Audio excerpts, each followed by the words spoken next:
Hello and welcome to the Indy Author Podcast. Today, my guest is Michael Bracken. Hey, Michael, how are you doing? I'm doing great this morning. Thanks for inviting me. Oh, it is my pleasure to have you here. To give our listeners and viewers a little bit of background on you, Michael Bracken is the Edgar and Shamus-nominated Derringer-winning author of 1,200 short stories, including crime fiction published in the Best American Mystery Stories and the Best Mystery Stories of the Year. Jack Bludis, author of The Big Switch, called Michael the Mickey Spillane for the new century. He is also an Anthony-nominated editor of 20 published and forthcoming anthologies, the editor of the Black Cat Mystery Magazine, and an associate editor of Black Cat Weekly, and he lives, writes, and edits in Texas. And I got to meet Michael when we were both at Malice Domestic, and he was on a panel about short stories, magazines, and anthologies. And everyone knows that I love talking about anything having to do with short fiction, so Michael was gracious enough to agree to join me on the podcast to talk about how writers can pursue those opportunities. Okay. And so, Michael, before we dive into the details of that, I would be curious to know how you got into short fiction and why short fiction particularly is appealing to you over a longer form. Well, I started writing when I was in the 8th grade. And when other kids were out shooting baskets and throwing footballs, I was pounding a typewriter. And at that point, short stories, because I was young and didn't have a long attention span. And I sold, ultimately, I wrote for my high school newspaper and things like that. And then I sold I wrote my first professionally published story when I was 17. It didn't appear till I was 21, but the long wait of publishing. But so I've essentially been writing professionally since I was a teenager. And early on, I discovered that I was writing and selling short stories regularly. And I had written and sold some novels, but my short stories were earning more money than the novels. And at that point, money, well, still is important, but it was important back then. I had a family to feed. So I concentrated on writing short stories. And over time, the success was something builds. You write a short story and you sell it, go, I'll write another one. And it sells. And then you're on a roll and you go, well, I don't want to pause the gravy train to write a novel that takes me a year plus and then a couple more years to sell when I can roll out the short stories on a regular basis and place them regularly. So I have not attempted to write anything beyond the novella length, beyond 15, 16,000 words in 30, 40 years, 30 years roughly. So, can you describe a little bit like the various story lengths you're writing in? Because short fiction can mean many different things to many people. Oh yeah. Um, I primarily write somewhere in the 3,000 to 5,000 word length. That is long enough for publications that like long stories and short enough for publications that like shorter stories. So it's a good length to aim for. It's also long enough where you've got character, setting, dialogue, plot. I mean, you've got room to do some things. I have written flash fiction, 1-2 sentence stories. And as I said, I've written a few novellas the past few years around the 15, 16,000 word mark. But generally, for somebody who's writing to sell, somewhere in the 3 to 5,000 word range is a good target. I mean, you can sell longer and you can sell shorter, but if you can hit in that window, you have a better shot. I'm very curious about the novella idea because I am currently finishing a novella that helps bridge a weird time discrepancy between my third Lizzie Ballard book and my upcoming fourth Lizzie Ballard book. And maybe this is a good lead in, or you can tell me if it's not a good lead in to talking about short stories and anthologies, which is understanding the audience you're writing for. So I am very specifically writing this story for people who have read book 3 and want to go on to read book 4, and a way of getting them there without kind of messing up the chronology at the beginning of book Yeah. 4. And of course, I also would like it if somebody who had never read any of the Lizzie Ballard books picked it up and could have a good experience with it too. Yeah.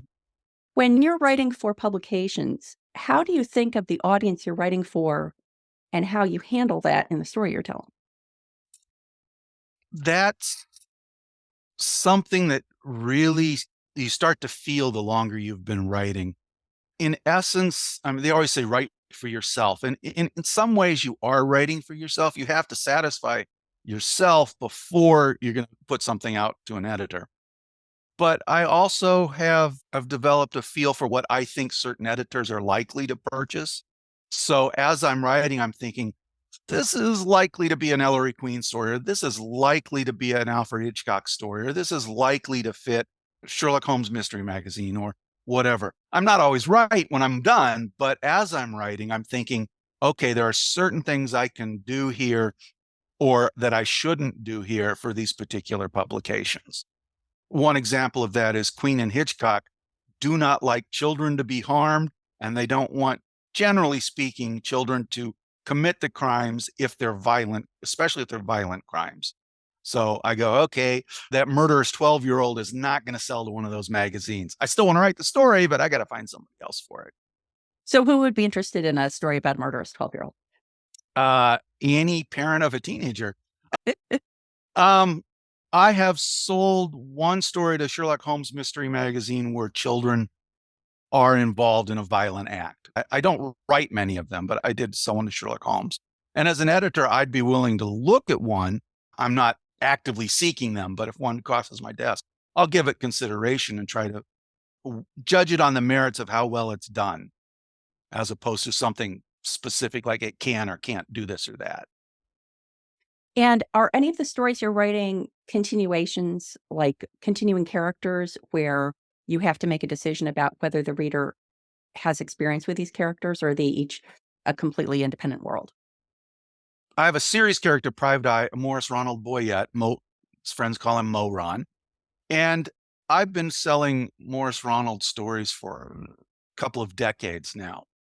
And I try to make sure the story is complete within itself and the reader doesn't have to have read previous stories. But if they have read previous stories, there's little things in there. Oh, that relates back to such and so story, or that relates back to. But I try to not to make it mandatory that they know the previous stories.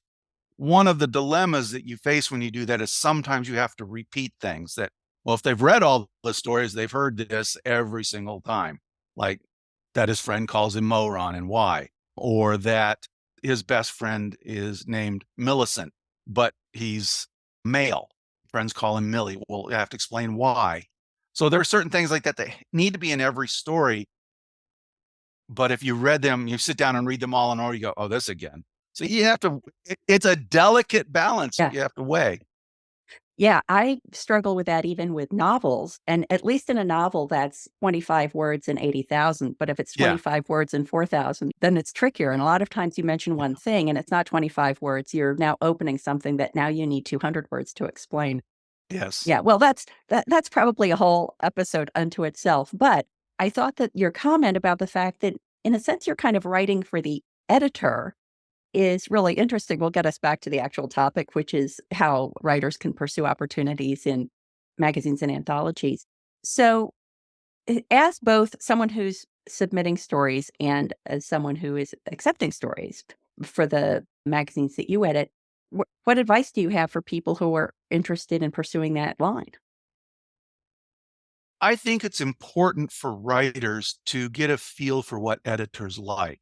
I mean, it's not mandatory. You can sell the stuff, magazines you've never seen before in your life. I've done it, but it really helps if you know the publication or you have a good feel for what they like. As I said, Hitchcock and Queen have certain things that they like and don't like, but they're two very different magazines, and a lot of writers don't see the differences. It's important to read the publications and find those differences. Same thing with anthology editors. If you want to submit to an anthology, say Josh Pachter, he does invitation only, or you want to submit to me, and I have an open call anthology. It is a good idea to read previous anthologies that I've edited to get a feel for what I've accepted. And then you also have to kind of weigh that a little bit. For example, the stories that I would publish in my anthologies aren't necessarily appropriate to what I would put in Black Cat Mystery Magazine. The anthologies are generally targeted. Black Cat Mystery Magazine is similar to Queen and Hitchcock in that it's a general interest. So you'll find maybe a cozy and a hardboiled and a police procedural all mixed together in what we hope is a good balance to whet every appetite. So it benefits you. If you don't have the opportunity to really study the editor's work, pay a lot of attention to the guidelines. Many editors are very specific, especially anthology editors, in what they want and don't want. And if they say they want private eye stories, you don't send them cat cozies. Or if they want cat cozies, you don't send them private eye stories. So, I mean, it's really important. Don't just glance at the guidelines, really study them. If they want 5,000 words, don't send 10,000 words, Yeah. things like that. And unfortunately, some writers just don't pay attention. It's, well, I'll just send it out and see what happens. No, spend a little bit of time at least trying to target your market. Yeah, I think I can understand this from the point of view of being pitched for podcast guests, exactly the same thing. And I think that some people sort of figure that they'll use the scattergun approach. And sure, it's 99% not likely that they're going to publish my cat cozy in here, but why not? I'll send it out. And I think that what people don't realize, at least on the podcast side, and you can tell me if this plays out for magazine short fiction as well, is that once you've done that, you've got a black mark against you. If you send something in that is really clearly in violation of what the person is looking for, then when you send something in that is what they're looking for, hopefully not gonna, you're not going in with everything in your favor. Do you want to comment on that as it applies to magazines? Well, I think if you've done it once, you probably won't be remembered. But if you do it multiple times, editors are going to go, "Uh-oh, this person again." Yeah. And so, yeah, if the editor starts to remember you as somebody who's never following the rules, they're not going to be looking favorably on the next story. And even if the next one, the 10th one, finally is that brilliant, perfect fit, they're starting to read it with, "Oh God, this person again." So Yeah. it helps to pay attention to what you're doing. Yeah. Are there ways, in addition to being familiar with a magazine and reading their guidelines carefully, that you can start to make yourself known to editors? Like recently, I interviewed Christopher Zagorski, the book blogger, who's also at Malice. Yes. And he was saying that if he sees people on his social media feed who are liking and sharing and politely commenting on his posts, then he remembers that. And when they have a book to offer, he's more that gives them some cred with him. Is there anything similar like that authors can pave the way for friendly reception when they send a book in? Expensive steak dinners at conferences. I'd remember that favorably. It might Sure, not help you sure. sell anything, but I'd Everyone certainly remember that remember it. Michael Bracken, expensive steak dinner. Being a little facetious there, but generally, for me, it's a level of professionalism that I like to see, whether it's in the cover letter or in the presentation of the manuscript, or also so a little bit more in social media and in live in person. If someone on social media is ranting about all the terrible editors they have, well, I'm not going to want to be the next editor on their list. So be cautious what you say about editors or what you say about your publishing houses. And I mean, let's be honest, there are bad editors, there are bad publishing houses, and maybe they rightfully deserve to be ranted on. But if every post is a different editor, every post is a different publishing house, maybe you need to look in the mirror. You're the problem. So, yeah, things like that will stand out. If I notice a writer doing that often, I'm going to be looking at their submissions negatively. And the same thing goes in person. If somebody, and it rarely happens, but unfortunately, somebody has a bit too much to drink and starts saying inappropriate things. And you go, do I want to work with someone like that? And again, they may be brilliant writers, but there's also the working relationship that's important. And I think as writers and as editors, one of your goals is to build working relationships. And that's very important. If you have a strong working relationship, you both benefit. Yeah, I love the opportunity. I've said this before on the podcast, but I love the opportunity to say it again that writing for Writer's Digest was an item on my bucket list. And when I finally got an article placed in Writer's Digest, my goal was to make Writer's Digest experience of working for me the easiest experience they had, any person. So if they asked for something, they got it an hour later. If they wanted 5,000 words, they got 5,000 words. They did not get 5,010 or 4,990 or Yeah. whatever. And I think that's just true of anything. Like, I think that some people think, oh, I'm an artiste, so a Yeah. certain amount of bad acting is okay or even good. And it's just not. Yeah. There's a balance that it's difficult to walk the tightrope. You have to have an ego to be a writer, to think that anybody would care what you've created. I'm sure it's the same for an artist, a musician. to think that anybody gives a darn about what you've written, there has to be an ego there. But that ego has to be tempered at some point to say, honestly, your words are not golden. Even my absolute best work, a good editor has managed to improve. And I go, oh, I didn't spot that.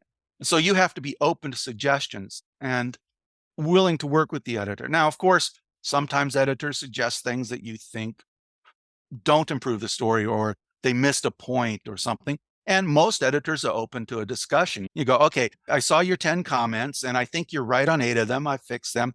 These other 2, I'm not so sure. And you can go back and forth. And again, that goes to professionalism. Work with your editor, your editors to develop that relationship. And when you have that kind of relationship, that's the kind of thing that moves you out of the slush pile into the invitation lists for editors.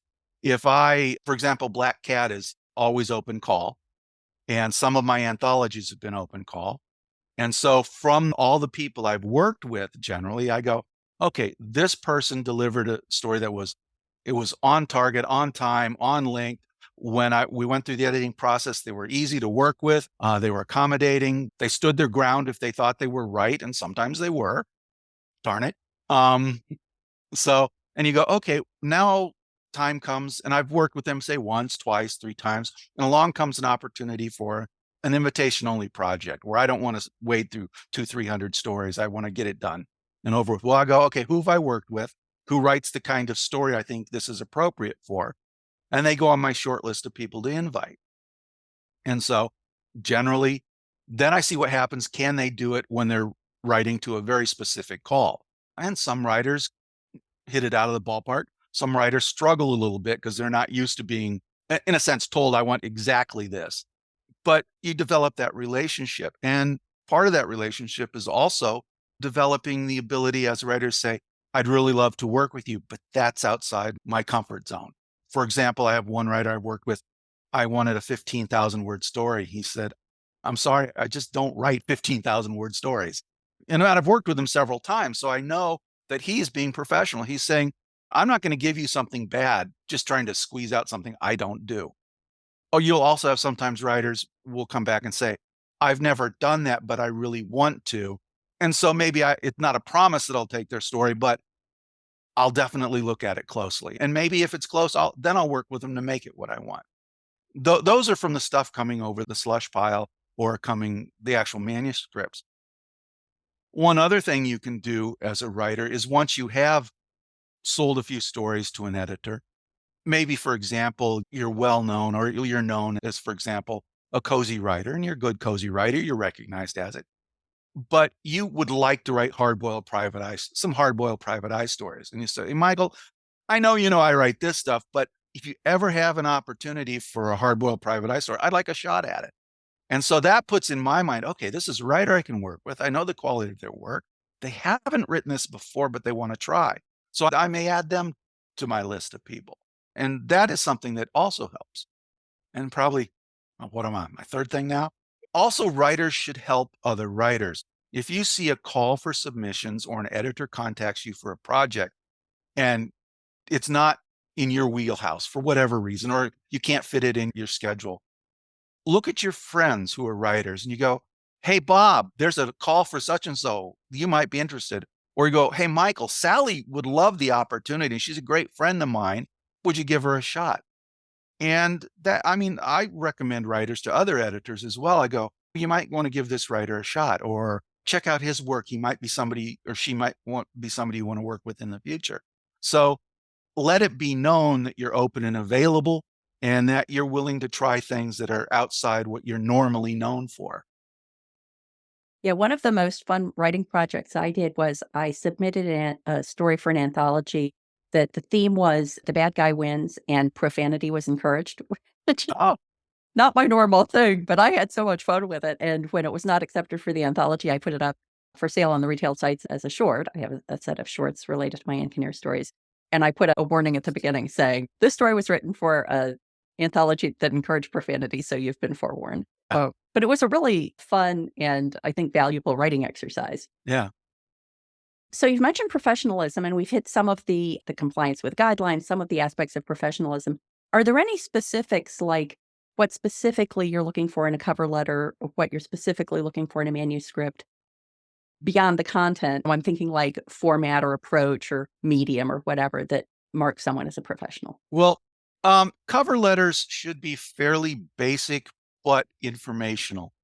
Unfortunately, I get some cover letters just say, "Here's my story," or "Here it is." I go, okay, that tells me nothing. Yeah. Or I get the writers who give me a cover letter where they spend 2 paragraphs describing everything that happens in the story, which then tells me, why do I need to read the story? Yeah. Or they give me a list of everything they've ever had published ever. So I've got, a page, 2 pages, 3 pages of cover letter that might be longer than the story. Don't overdo it and don't underdo it. Essentially, a cover letter should be, for example, "Dear Michael, attached," since it's email, "attached is the best story ever, a 5,000 word private eye story that I think may be appropriate for your anthology, Best Private Eye Stories Ever." If you know the editor or you've met the editor somewhere, but you're not best buds yet, you might say, "We met at Malice Domestic and talked after your panel on such and so." Boom. Now there's a personal connection. And next thing is, "My stories have appeared in Alfred Hitchcock's Rock in a Hard Place and the Last Bouchercon anthology." Don't tell me everything, but if you've been published, hit a highlight or two. And then you end with, "Thank you very much. I look forward to hearing from you soon." So I know what's supposed to be attached. So I'm going into it knowing it's a private eye story and it's intended for a particular project, because I usually have multiple projects going on. I know that I have a personal connection of, even if it's very tiny, I have a personal connection of some kind. And I know that this writer has been published before. And if they have not been published before, that's fine. They can say, "I've not been published before," or just skip that paragraph entirely. So you got roughly 3 paragraphs. That's what, 3 to 6 sentences. That's all it takes. Just a quick break from the interview. Are you getting value from the podcast? Please consider supporting it and all the work I do at the Indy Author by becoming a patron. To pledge a monthly contribution, go to patreon.com/the Indy Author, or to make an occasional contribution, perhaps to indicate the value that a specific episode or resource provided to you on your creative voyage, scroll to the bottom of any page at theindyauthor.com and click Buy Me a Coffee. And now, back to the interview.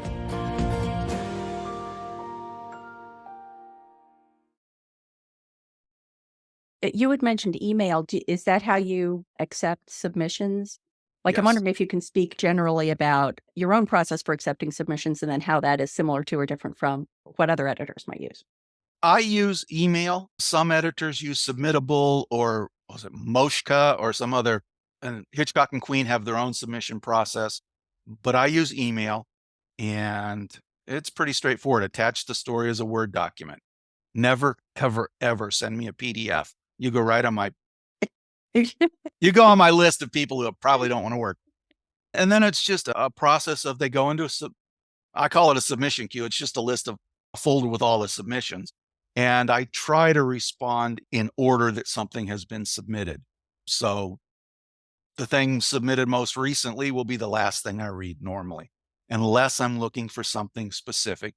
Occasionally I pick and choose what I read because I'm looking for something specific. I have to fill a specific hole. And then the process is, well, okay, let's stop. Your submission, for me at least, it needs to be a Word document. Most editors want a Word document. A few like rich text format. I don't know anybody who actually wants to see a PDF. They might be out there. I don't know them.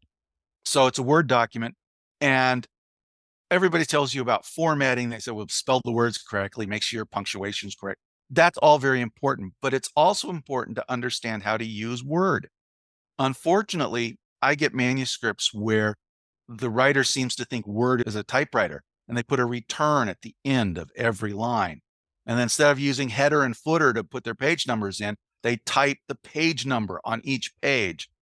So when I go to reformat something like that, and those are the worst examples, when I go to reformat something like that, I've got a jumbled mess. And what I've discovered, because I did a few times, an absolutely brilliant story, if the author doesn't know how to use Word, they will be a nightmare to work with. And I am likely to reject those stories. I mean, maybe if I got something from Stephen King or Michael Connelly that looked like that, I'd bite the bullet. Yeah. But I bet they don't submit like that. So it's very important. Then the next step is, once the story is accepted, I've sent a nice little letter that every writer looks forward to. Well, there are a couple of steps. There's the straightforward, I'm accepting the story as it is, or I'm accepting the story. There's occasionally, I will accept the story if you make the following changes. And I might send a letter like that because they're changes the author might not want to make. So I'm not going to say I'll take it. I want to see the changes. Or if it's the writer that I don't know well, I've never worked with, it might say something like, if you make these changes, I would like to consider this again. So there's no promises anywhere. And then hopefully the writer will say, yeah, I want to sell to Michael, so I'll make these changes and we'll try again. But ultimately, so you've received the letter that says, I'm accepting the story. Then we go through the editing process. What I do is I then reformat everything for my purposes. Now, I'm not real picky whether you choose Arial or Times New Roman or something else as your font, because I can easily change that. But if you do a lot of goofy stuff, like some of your paragraphs you indent with spaces and some you hit the tab key and some you use the auto formatting, inconsistency frustrates me. Whatever you do, if you're doing it wrong, at least do it exactly the same way every time, because I can search and replace that. But anyhow, I reformat into Times New Roman, 12-point, double spaced, no extra spaces between paragraphs. And then I go through and I strip out weird things like double spaces. Wherever they're at, I get rid of double spaces. I try to clarify, make sure that quote marks and apostrophes are real quote marks and apostrophes. Make sure all the M dashes are right. And most of that is a search and replace. So I don't query the writer back on, oh, can I do this? I'm doing it because I have to. But then I will go through, I will turn on track edits, which many editors use, but not all. And with track edits, when I go in and make a change, it makes a note so that whoever looks at the manuscript after me can say, oh, Michael made this change. He deleted this word. He added this word. He questioned the use of this phrase. And I send it back to the writer. And it's their job to go through and look at all the changes I've made, at all the questions I've asked, and either approve the changes or tell me why they don't approve the changes and deal with all the questions I asked. I had one recently where a character within the space of a page grew through in 3 inches. So I go, okay, what height is this character really? I guess it wasn't sci-fi either. No, it wasn't sci-fi. It wasn't a Jefferson Airplane lyric, take a pill and grow and shrink.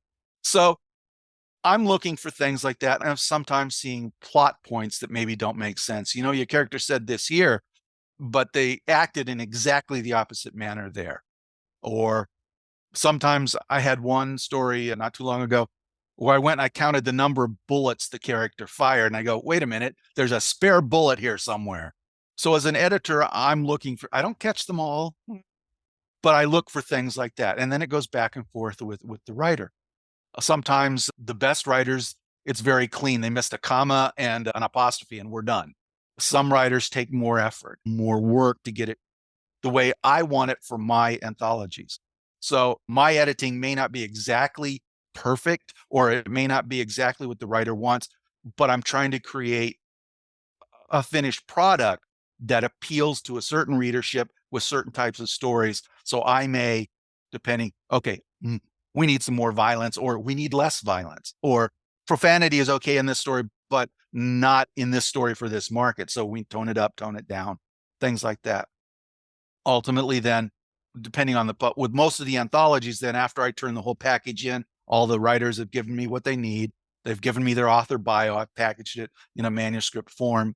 Then the editor has a copy editor who goes and then copy edits it. And down and out, I'm working with a really good copy editor there. He finds things that I've missed, which is excellent because he's coming to it totally fresh. And I've looked at these stories 2, 3, 4, 5 times. And God, I have to like them to go read the story over that many times. Yeah. But he's coming to the project totally fresh, and he can see things I missed or saying things that aren't consistent across the entire project. For example, a good example is I just turned in Prohibition Peepers. Copy edits came back and I reviewed them. I had the word prohibition as a time period should be capitalized. I had let some go through that weren't capitalized. And he goes, you know, in this story, it's this, and in this story, it's not. And so we got consistency. And that's another thing a writer has to understand is, sure, your story, your style is this, but it's going into a package with other stories, and certain things have to be consistent across all stories. So in my case, Oxford comma, the serial comma, I want that in every story. It's not in some and not in others. It's consistent across the entire project.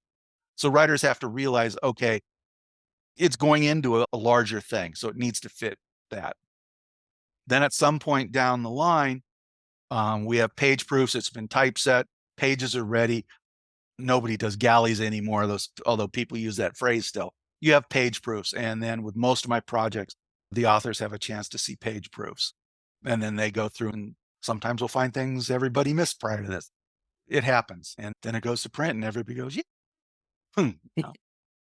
So now we understand more about the process once it's been accepted. And I'm Yeah. wondering if you can also speak about the process you use to notify writers of opportunities, like an anthology related to a certain topic or opportunities in the magazines that you edit for, and how that's similar to or different from how other editors work.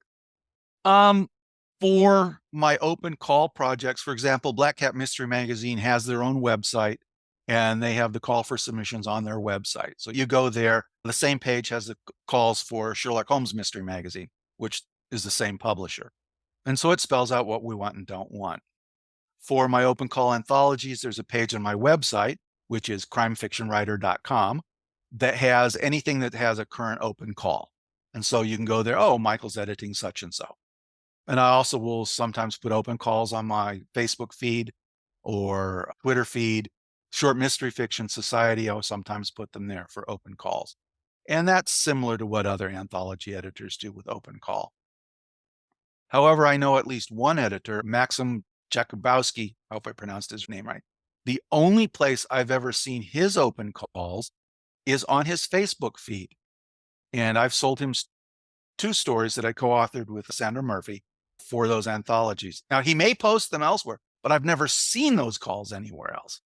So it's a good idea if you want to write for a particular editor is find their Facebook feed, find their Twitter feed, find their Instagram feed, and follow them. You don't ever have to interact with them necessarily, but follow them because you will find tidbits and whatnot in their feeds that may benefit you. For invitation-only projects, it's an email directly to the writer. Here's what I'm doing. Here's what I'm looking for. Here are the guidelines. And the guidelines will look just like an open call guidelines. The only difference is this is invitation only. And from the invitation, determine who's in, who's out, and put together the project. It does seem as if the anthology opportunities are more dependent on the community you've built than a careful scanning of all the platforms where opportunities are posted. Is that true? It seems like there are not that many places you can just go and look for anthology opportunities to where you can go searching for publication in magazines. Actually, Google is your best friend if you know how to use it. I've sold to many publications from information I found on Google. Didn't know the editor, didn't know the publisher, didn't know the project.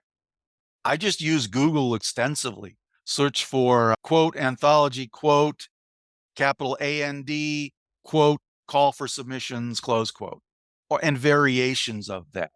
Search for short story call for submissions, or just really know how to use Google because you can find a tremendous number of opportunities where you don't know anybody, you have no connection. On the flip side, connections are beneficial. As I said, I have recommended writers for projects. I have heard of projects and then I've sent the guidelines to other writers that I go, ooh, this is more in her wheelhouse or more in his wheelhouse than mine. Or it's in both our wheelhouses. Let's go for it. Because I don't feel I'm in competition with other writers. We are all trying to do our best. And me hoarding the opportunities doesn't make anything better for me. Either I'm going to write a story that's good enough to be accepted or I'm not. And it doesn't matter who else submitted. So really work your connection. That sounds so crass, but you've got friends, you've Yeah. met people, you know people. Share your opportunities, and ultimately, what you share comes back. People share with you, and you will develop that community of people, of writers who you like, they like you, like each other's work, whatever. And this is way beyond any kind of a critique group thing. This is just a social thing. And that goes back in part to being friendly and being professional is these are your fellow professionals. Treat them as your fellow professionals. You're all striving for the same thing. Help each other get there. Yeah, I think the writer community is the most generous in that sense of any professional community I've ever been a part of, which is quite nice. Yes. I wanted to wrap up by looping back to two things you had mentioned early on. You had said that your first published short story was one you wrote when you were 17 and got published when you were 21. Yes. And the fact that you make more money from your short stories than you do from your novel length works. And when I published the book, Taking the Short Tack with Mark Leslie Lefebvre, I was asked to do presentations on short fiction, and I would cover both the indie and the traditional side of it. But the more I did it, the more I realized that I can speak much more effectively to the indie side because it's what I have experience in. It's also Yeah. something I believe in a lot. And those were two of the things. Like I experimented with the traditional market when I wrote that book because I wanted to try every idea that Mark and I put in it. And I quickly realized that the time frames were just not ever going to be appealing to me. I didn't have the patience for that. Yeah. And so when I decided to indie publish, I've been very pleased with the money that I've been able to make by publishing my short fiction individually. So because you've had, first of all, because you were patient enough to wait 4 years for your story to be published and you're making good money from your short fiction, can you just talk a little bit about that, about the pros that the traditionally published market can offer? Traditionally published market, although it's sometimes a slow process, adds a certain level of cachet I have been in Ellery Queen's mystery magazine. I have been in Alfred Hitchcock's mystery magazine. To be able to say that, well, anybody in the mystery field, or most anybody, knows them, recognize them. They're the two top magazines. So if you can crack those markets, that says something about the quality of your writing. So in that sense, it's great for the resume. It doesn't mean every story is great or every story after that is great, but I see those in a cover letter. As an editor, I think, okay, I need to pay attention here. If I see somebody who's only been published independently, I don't have a guidepost to know what to expect because there are some indie writers who are brilliant, and there are some indie writers who are putting out stuff that because nobody else in their right mind would publish it. So I don't have that guidepost sense as an editor to know what to expect. So that's one of the key advantages of hitting the professional market. Now, I know some writers, they do a mix. So they've got the professionally published and they've got the indie published. But, they're probably going to mention Hitchcock and Queen in their cover letter, especially with short stories. Yeah. Well, without asking you to name numbers, it surprises me to hear that the short fiction was making more money than novel length works. Okay. So do you think it was because of, like you had mentioned before, the speed? Obviously, the speed with which you could produce the short fiction was faster. Are there other approaches you've used to maximize the amount of money you can make from your short fiction? Well, the market has changed significantly. When I came to that realization, it was the 1980s.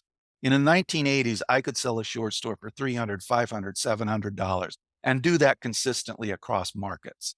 There are not that many markets paying that kind of money now. So it is much harder.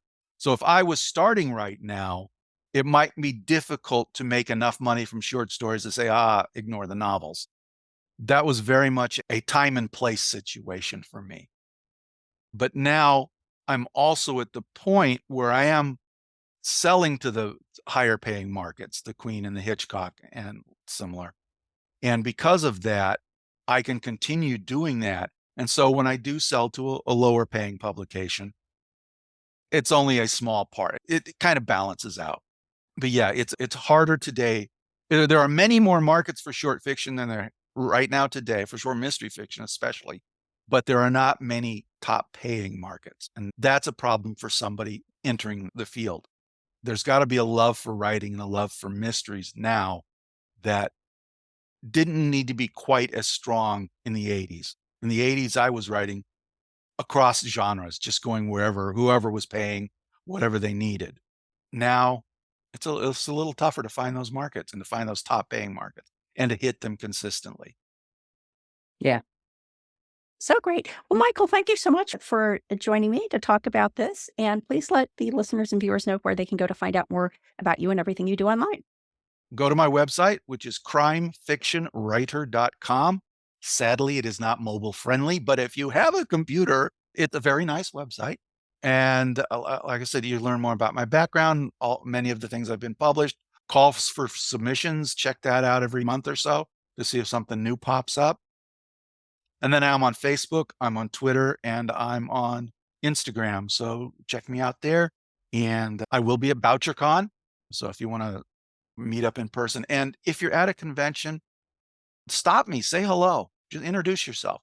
Don't be shy. I mean, that's a problem I had when I first started going to conventions. I was shy. Stop Yeah. me, talk to me, stop other writers, talk to them. Yeah. Great advice. Well, thank you so much, Michael. And thank you.